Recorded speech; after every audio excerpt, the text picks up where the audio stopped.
மூன்றாவது முறையாக நாட்டின் பிரதமராக மோடி பதவியேற்றிருக்கிறார். அவருடன் 71 பேர் அமைச்சர்களாக பதவி ஏற்றுக் கொண்டனர். இந்த அமைச்சரவையில் தெலுங்கு தேசம் கட்சியின் கிஞ்சராபு ராம் மோகன் நாயுடு வயது 36 இருந்த நிலையில் அமைச்சராக பதவி ஏற்றிருக்கிறார். மோடி தலைமையிலான மத்திய அமைச்சரவையில் 36 வயதில் ஒருவரை அமைச்சராக நியமிப்பது இதுவே முதன்முறை. பர்டூ பல்கலைக்கழகத்தில் மின் பொறியியலில் பட்டம் பெற்ற ராம் மோகன் நாயுடு லாங் ஐலேண்ட் பல்கலைக்கழகத்தில் வணிக நிர்வாகத்தில் முதுகலை பட்டமும் பெற்றிருக்கிறார். ராம் மோகன் நாயுடுவின் தந்தை முன்னாள் எம்எல்ஏ மற்றும் எம்பியான மறைந்த KR நாயுடு.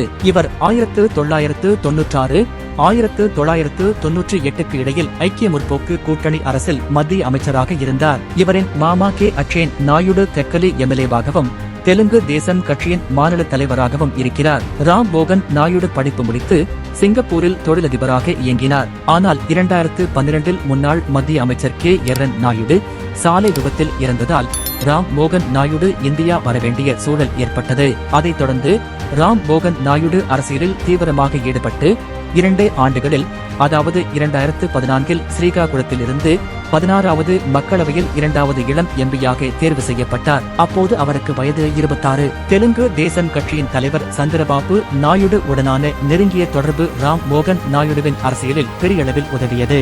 அதனால் ராம் மோகன் நாயுடு தெலுங்கு தேசம் கட்சியின் தேசிய பொதுச் செயலாளராக பணிபுரிந்தார். சந்திரபாபு நாயுடு கைது செய்யப்பட்ட போது டெல்லியில் நாரா லோகேஷ் உடன் இணைந்து முக்கிய தலைவர்களின் ஆதரவை கோரி தீவிரமாக செயல்பட்டார். பல்வேறு நாடாளுமன்ற நிலைக்குழுக்களில் முன்மாதிரியான செயல்பாட்டிற்காக 2020 ஆண்டு சன்சத் ரத்னா விருது வழங்கி கௌரவிக்கப்பட்டார் என்பது குறிப்பிடத்தக்கது.